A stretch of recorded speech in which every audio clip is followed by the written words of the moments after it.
When I originally went on insulin, my body had been so starved of it that I instantly put on 40 pounds like that. Um, and I was on camera. I was, shooting weeds, and all of a sudden I came back for like season 4, and I was like, I just puffed out like a puffer fish. Thanks for watching Hot Flashes and Cool Topics podcast. Be sure to subscribe and ring that bell to catch all of our conversations. Now, on to the show. It's like when they were started doing a lot of research about autism. Yeah. Most of the autism research was being done specifically only on boys. Yeah.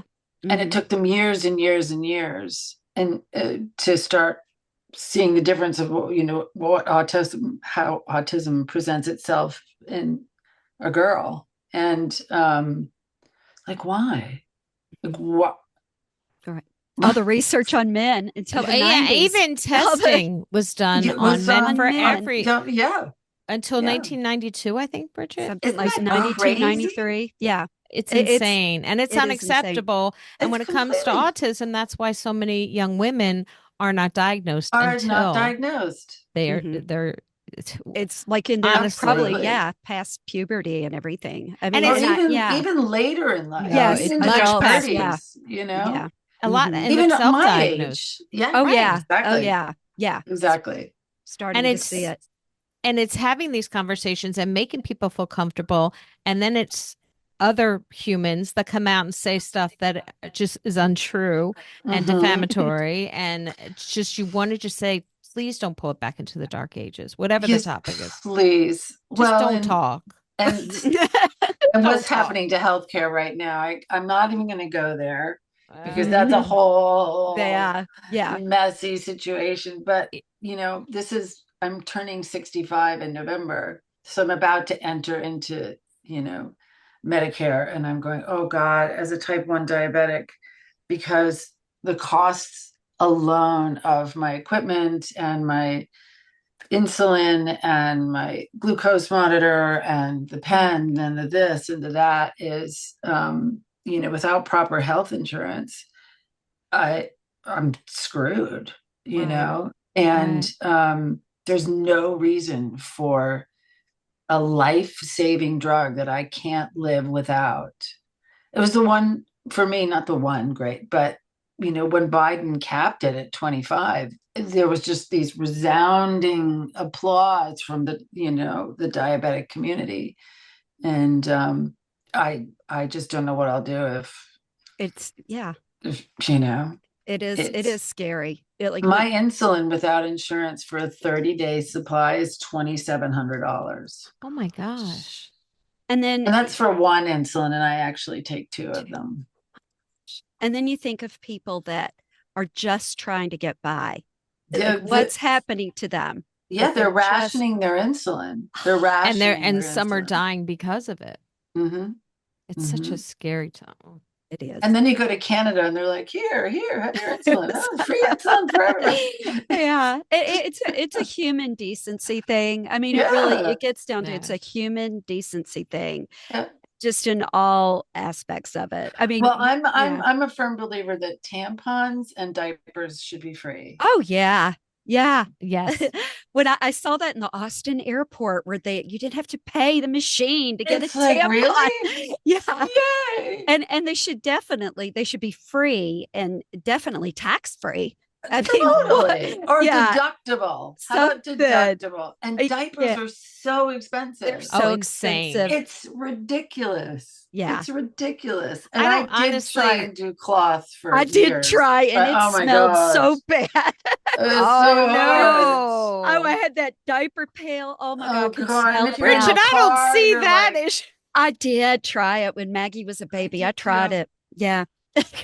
I made it about 5 months, and then 5 months is a long time with cloth diapers. Really tried.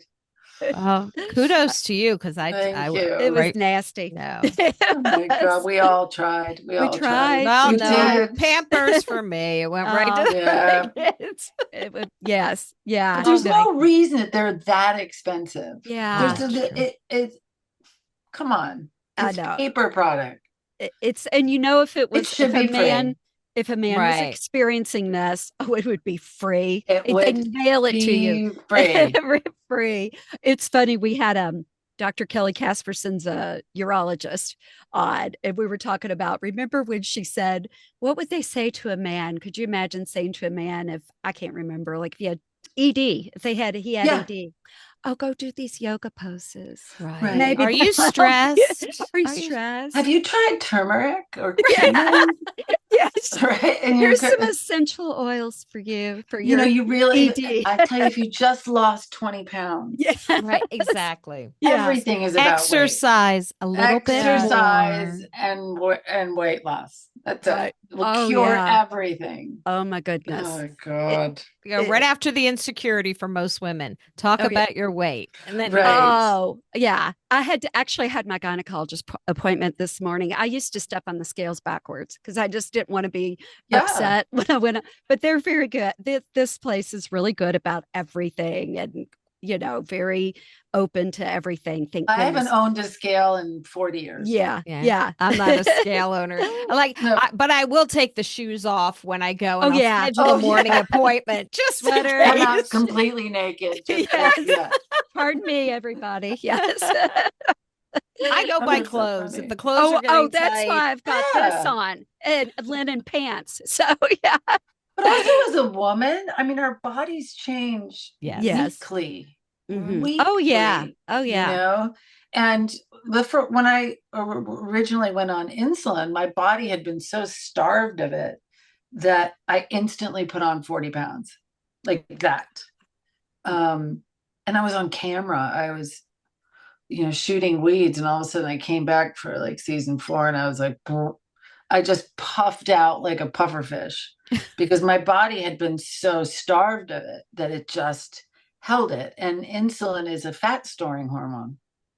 And suddenly, I was the butt of a lot of jokes. Like, is she pregnant? Well, not at that age. There was a lot of that going on. And I was really self-conscious about it.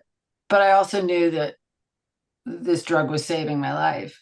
But I was in the makeup trailer one day with another actor who was a guest star. And we were talking about insulin. And they said, oh my God, if I had to take a drug that made me put on weight, I'd just kill myself. Oh my gosh. And I was and my makeup artist kind of paused, and I sort of paused and wow, okay. And then they kind of left the trailer, and my makeup artist was like, are you all right? I'm like, no, I guess I should just kill myself. I should kill myself because I've gained weight. Oh yeah. Right? People do not think, and they don't know. You don't know what someone else is going through. Yeah, it's just no idea. It's a problem in the type 1 community because there are young, primarily women, who limit their insulin because they will drop weight like that. Oh my gosh. And it's very dangerous. It's called diabetic anorexia. And a lot of young women will restrict their insulin use to drop weight, and you will drop weight really fast. You could also go into a coma within 24 hours. So it's a problem. It's a problem. Oh, man. On top of eating disorders and just eating disorders, then you have this.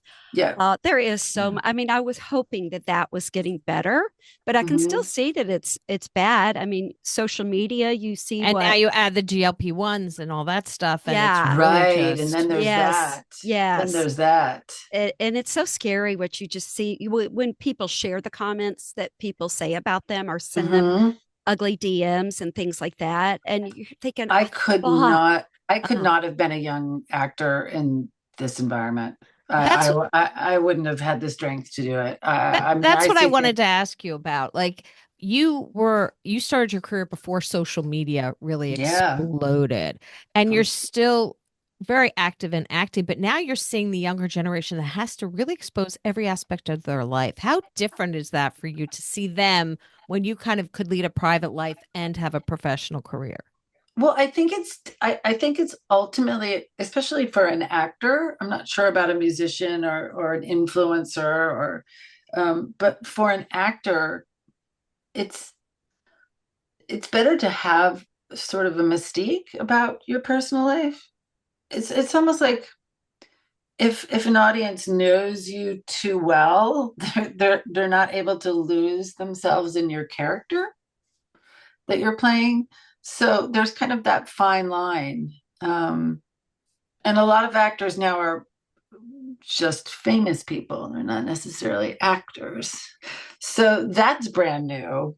I mean, we always had models, and there was your Grace Kellys and your Audrey Hepburns, um, but the actors for me, we weren't expected to bear that much of our personal life. We just weren't. As a matter of fact, like in the 40s and the 50s, they had studio people going like, "With don't let them know anything about your personal life." It was because it stole from the mystique of your on-screen persona. So it's a complete 180 for sure. And now they really expect you to have a big following, and people are getting hired for their following, and it really doesn't have anything to do with acting. Mm-hmm. It just has to do with popularity, Yeah. which is, I'm not sure I would have done very well in that environment when I was in my 20s. I don't think I would have done well. We might be seeing a lot of good talent in that process. No, absolutely. Yeah. Absolutely. Because being a great actor doesn't sort of necessarily coincide with being a great salesperson. Right. Mm-hmm. And it's very much about sell. And also, yeah, really expose parts of your life. I'm on Instagram. But I have a couple of super famous friends who aren't on social media at all, period. Mm-hmm. Just aren't doing it. That I started out with, actors that I started out with. And I started an Instagram account because I was asked by a studio to do that. Okay. Mm-hmm. So that's what I do. And it's a great way for some of my friends to follow me and to know that, oh, well, that's why she hasn't called me back. Wait, she moved? What are you but I don't know if I could have handled that kind of scrutiny when I was starting out.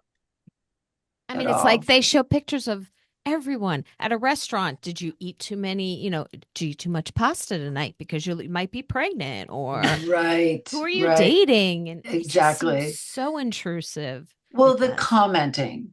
Mm-hmm. I mean, I probably would have, as a young person, just shut off the comments because there's never anything nice. Mm-hmm. People just use it as an opportunity to behave badly. Mm-hmm. Mm-hmm. It is, and to get the clicks. Exactly. Like why would you say something to get the clicks completely? Clickbait. Yeah. Yep. So, well, that's right. Yeah. Clickbait. Yeah. But you should showcase your art on Instagram because it looks beautiful. I'll tell you though, when I had my first show, because I'm never nervous. I mean, even like opening night of a play, I'm like, yeah, I don't have stage fright. I don't get nervous in front of a camera. I don't, but to show my art, I was like having a panic attack. Oh. I was sweating and like trembling. And my sister who came to the show was like, "Are you all right?" I said, "No, this is much more deeply personal than playing a character. When you're playing a character as an actor, you can kind of hide behind that, but this is just raw you." So it was complete. I'm not sure I'll do a second show. It was that traumatic. I didn't know it was going to be traumatic. Like I thought, oh yeah, I'll put a couple. It was a group show. It wasn't just me. So because I would never do just me. But it was a group show with some other student art class that I'm taking on mixed media, and I hung 4 pieces, and I just thought, oh, these are the worst things I've ever seen in my life. Like I was being so judgmental about it. Um, I guess because it's so raw. Um, there's nothing for me to hide behind. There's no character there or a script or somebody's shot or, you know, promotion of the film. It's just me, Right. And it is so personal because you put all that time into it and it all came from you. Exactly. So, yeah. Right. Exactly. It's the real you versus the character you're playing. And so it also tends to be really dark and very political and very angry. Like I did notice some people looking at it like kind of, that seems really angry. And she's pissed off at something. Yeah, I don't start out being political with it, but it always turns at some point into like a statement about being a woman in society or being a minority in society or about gun violence or about abortion rights or about just trying to survive. But usually it just sort of starts out as a in the middle of a piece of paper and then transforms into something. Sure. So yeah, it's very personal. Yeah. Very personal. It's like I think it almost seems meditative though. Like you're getting all these thoughts that are in your head right now. I've got okay, I'm gonna do this. And I can see that. Yeah. No, and I'm very into found objects. Like wherever I go, if I see something on the sidewalk or in a bush or like, oh, is that a marble? In the middle of a hiking trail or something. I sort of feel like when things come into your life, you should pay attention to them. So, but now it's I don't know if it's becoming a hoarding situation with the found objects, but it has its own room. So that's great. That's great. You just close the door and it can just hang out in there. Yeah, that's so cool. Yeah. Now, will you continue acting? Do you still have that desire? And if so, what do you want to do next? I would like to do a show with other women my own age. Yes. Like the Golden Girls. That would be my dream. You realize they were only in their 40s and 50s. Right? And they were in their golden years. Isn't that amazing? We say that, yeah. Every actress my age is like, can you even, like, no, I can't. And poor Estelle Getty was made to be even older. Oh, yeah. She was like younger than Betty White. I think she might have been. She was younger than Betty White for sure. Speaking of Betty White, have you got your Betty White stamps? Oh my gosh, I've got to get them. You got yours? Yes. I've got to go get mine. Okay, gotta get your Betty White stamps. Okay. Sold out soon. Oh my. Okay, I can run up there and get that. Would be my dream to do a show. Well, I've kind of got this idea of like women as Robin Hood, as women helping women through what I think is a pretty odd political time for all of us. And, there's certain rights that we're just going to have to fight for. And I'd love to do a show about women that are helping other women to protect their rights. And I'd love to work with another actress my age. Just please. Yeah. So because we tend to get, now I was a mother and now I'm the grandmother, and it's a little boring. So if anybody has something interesting out there, we would love it. Oh yeah. I'd love to do, I don't know, maybe like a Thelma and Louise type situation. Now we have to think of who you would do that with. There's a lot of people. Yeah. I'd like to do it with Allison Janney because I had such a good time with her in Italy. Oh my God. Seems like she would be so much fun. Yeah. She's and it's so funny because I've known her for like 25 years. We sort of travel in the same circle of friends, but we'd never worked together. We'd never shared the screen together. Wow. So God, we had such a good time. Oh, Like I gosh. got to the point where I couldn't even look at her because I'd be like, I know she's making a face. Oh, goodness. I can't look at her because she's like, I can't look at you, Perkins. I'm like, no, no, Oh, can't. oh my goodness. Oh. On And screen, that had to be she's been hard. everywhere. Yeah, she has seems been. like She's so good. Yeah. She's so good. Like when you go back and watch her on The West Wing, you Oh, just yeah. go, one of my favorite yeah. series ever. Yeah.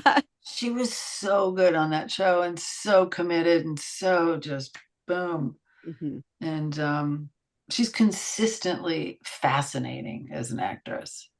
Yeah. I never see it coming, the choices that she makes, you know, and I love that she's that daring. Mhm. And Like the in I, variety. Tanya, what Yeah. was Oh, yeah. that? Oh, yeah.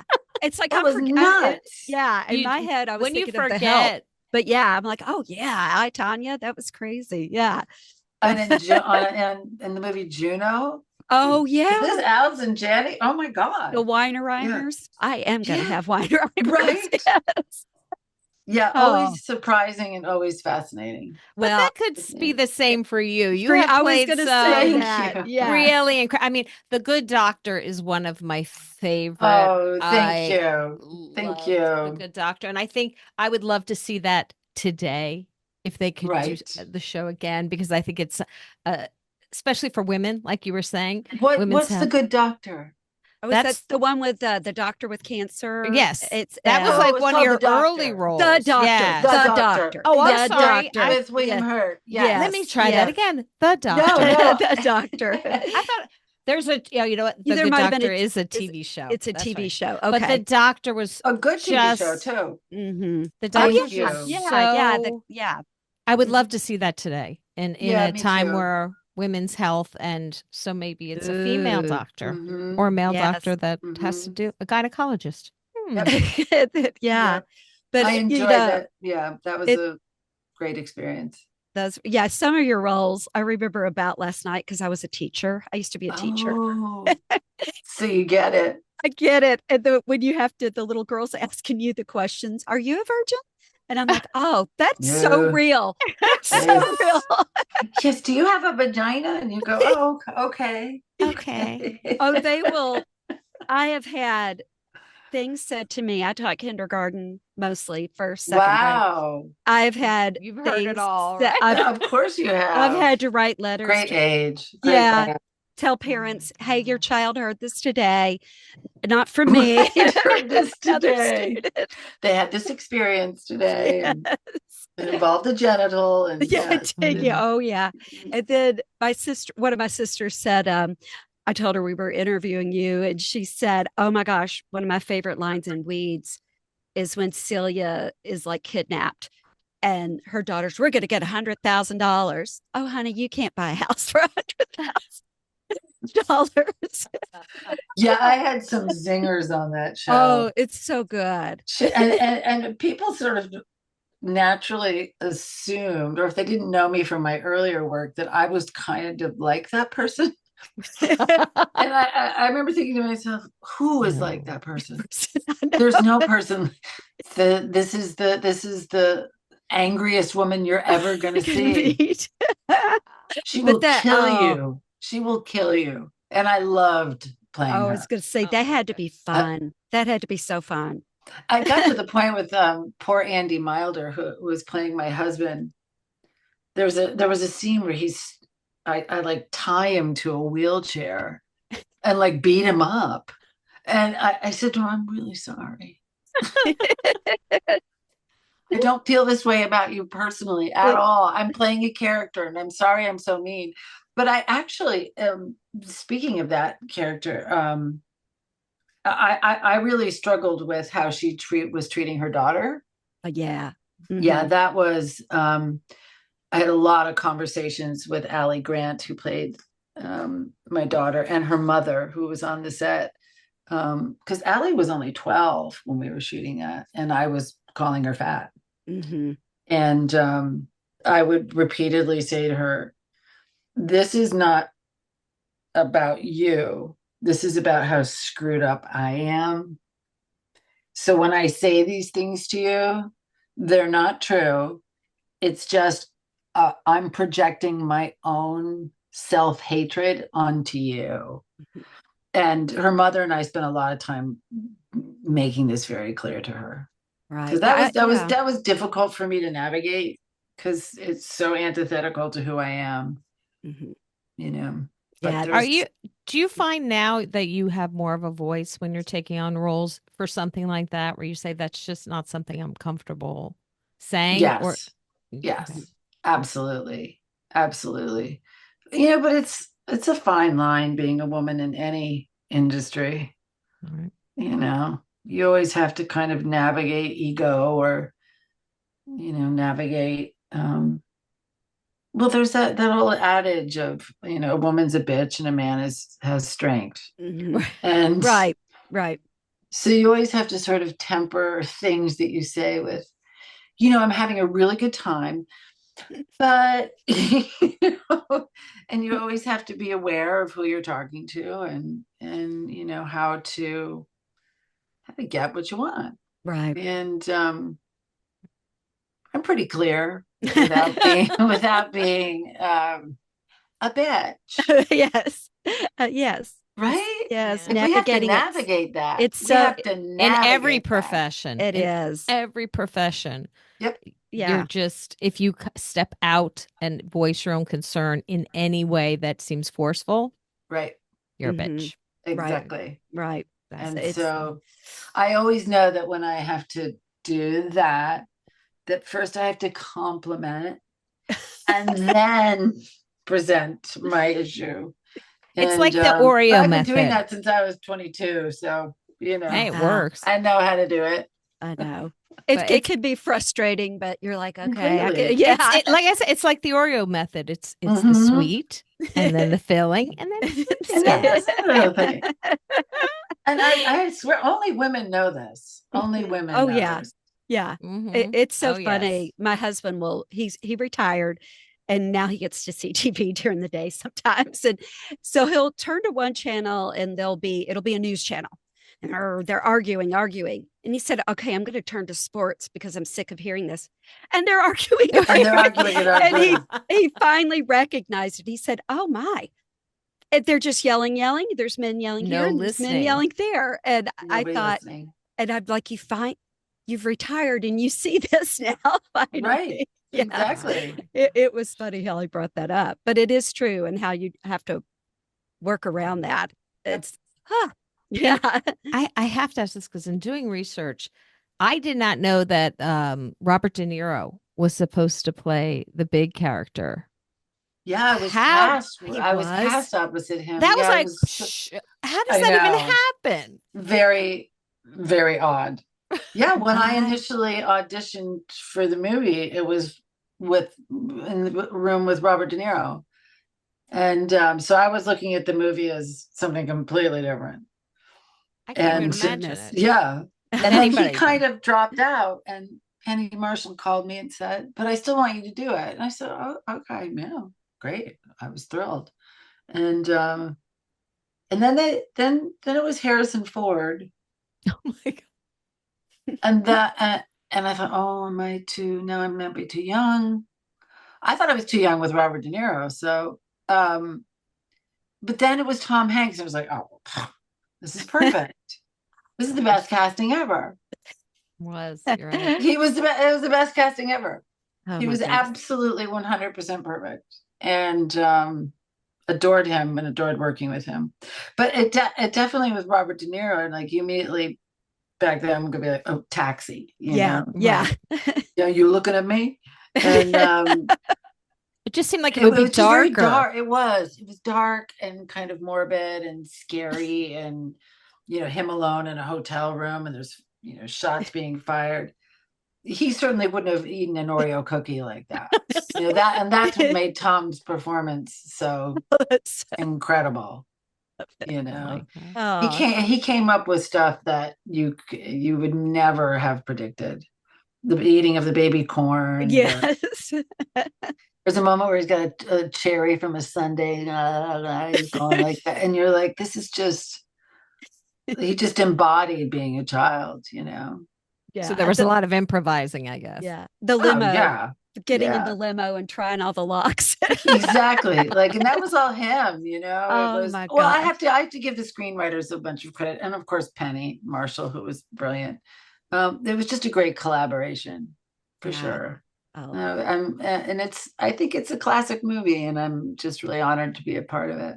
It is a classic. Yeah, you have so many incredible roles, and we could spend hours, but we know your time is valuable. We don't want to keep you forever. All of the tractors have left the property, so today was a big mulch day here at the farm. So, yeah, it's spring mulching, and my peonies are starting to come up, and I'm already harvesting my asparagus. So that's great.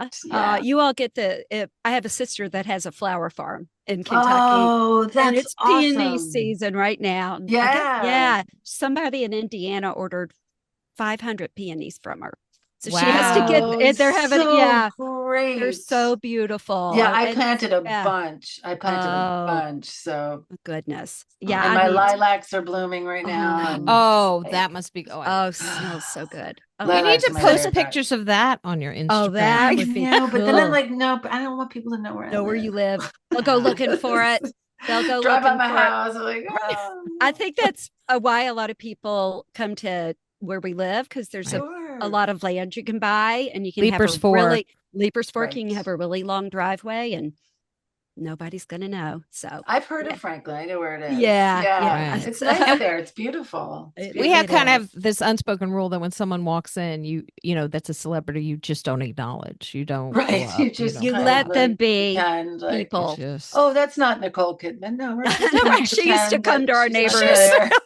She used to come to our neighborhood. Yeah. I think they moved not too far, but they don't use our grocery and stuff. They've been down there a while. They have. Yeah. They just but you always know when Winona Judd walks in. Right. Well, that's Winona now, isn't it? But I swear, hair, the first time I saw her in Kroger, I thought she worked there because she was all in black.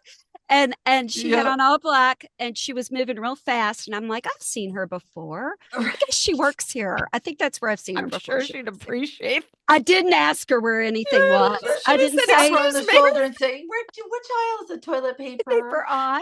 Oh, wait, you're Winona Judd. I totally did. Thank you so much for coming on today. This has been a pleasure and a joy with you. Thanks for the stimulating conversation.